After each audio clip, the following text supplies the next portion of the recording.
దశాబ్దం చూశారు. దశాబ్దం ఓడిపోతే ఇంట్లో కూర్చుంటారు. నాలాంటి వాడు ఓడిపోతే పార్టీ మార్చేస్తాడు. దశాబ్దం ఎవరు లేరు నాకు, మీరు తప్ప, మీరిచ్చే బలం తప్ప, మీరిచ్చే మనోబలం తప్ప ఎవరు లేరు నా దగ్గర. దాన్ని నమ్ముకునే దశాబ్దం పార్టీ నడిపాను.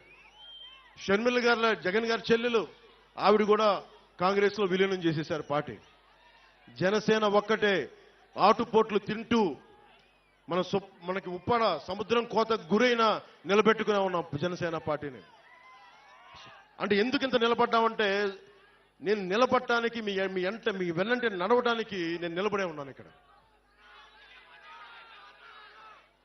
ఇప్పుడు రఘురామ్ రాజన్ గారు RBI governor, farmer RBI governor, ఆయన ఒకటే మాట అన్నారు, 2047 విజన్ కి యువతకు ఉపాధి అవకాశాలు కావాలంటే మీకు స్కిల్ డెవలప్మెంట్ కావాలి.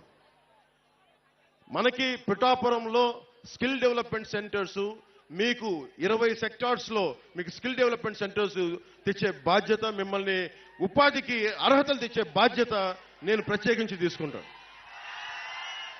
నేను ఎందుకు మాట చెప్తున్నానంటే, నాకు మీకు ఏం తేడా లేదు. ఎందుకు చెప్తున్నాను, ముఖ్యంగా యువతకు చెప్తున్నాను. పవన్ కళ్యాణ్కి మీకు ఏం తేడా లేదు. ఎందుకు ఈ మాట అంటున్నానంటే, నేను ఒక ప్రభుత్వ ఉద్యోగి కొడుకుని, జగన్ గారిలాగా ఒక ముఖ్యమంత్రి కొడుకుని కాదు, వాళ్ళ తాతగారిలాగా గనుల యజమాని కాదు, మామూలు సగటు ఉద్యోగి కుటుంబం నుంచి వచ్చిన వాడిని. నేను నిలబడ్డాను. ఇన్ని దెబ్బలు తిన్నా నా కష్టాలు తెలుసు. మా అన్నయ్య గారిని ఒకటే అడిగా,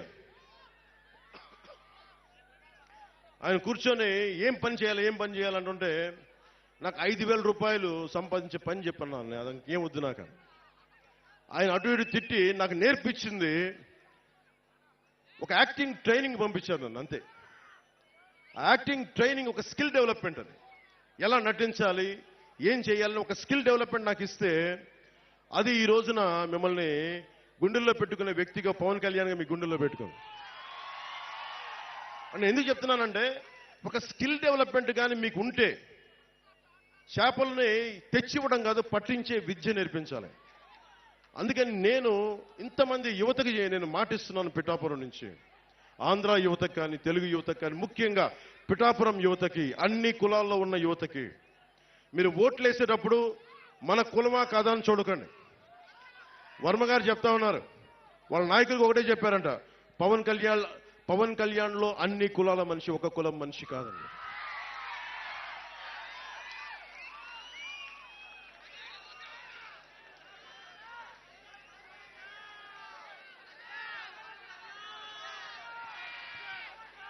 జగన్ గారు అందరూ ఒకటి చెప్తా ఉన్నారు, ఇప్పుడు వచ్చే ఎన్నికలంట పేదలకి పెత్తందారులకి జరుగుతున్న యుద్ధం అంట.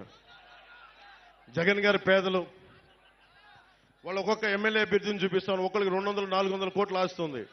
పాపం ఈ అభ్యర్థి అంతంత మాత్రమే, ఈ అభ్యర్థికి ఆస్తి అంతంత మాత్రమే. అంతంత అంటే ఎంతో మనకు అర్థం కావట్లేదు. ఆయన అంతంత ఎంతో మనకు తెలియట్లా. పాపం వాళ్ళ సాక్షి పేపర్ కూడా చాలా పేద పేపరు. వాళ్ళ భారతీయ సిమెంట్స్ కూడా చాలా పేద సిమెంట్ ఫ్యాక్టరీ.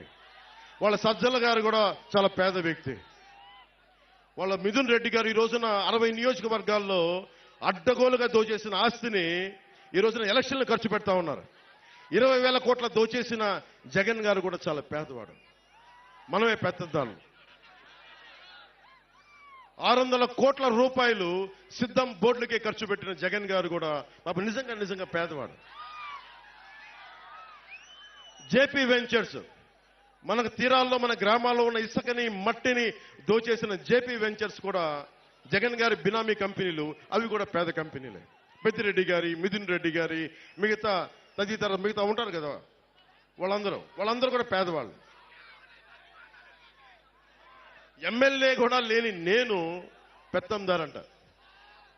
ఒక్క ఎమ్మెల్యే కూడా లేడు నా పక్కన. మేబీ మీరందరం చూసి, మీ అందరినీ చూసి అది నా ధనం అనుకుంటున్నాడేమో. అలా అనుకుంటే నాకు ఇబ్బంది లేదు. ధనం అయితే నేను ధనవంతుడినే.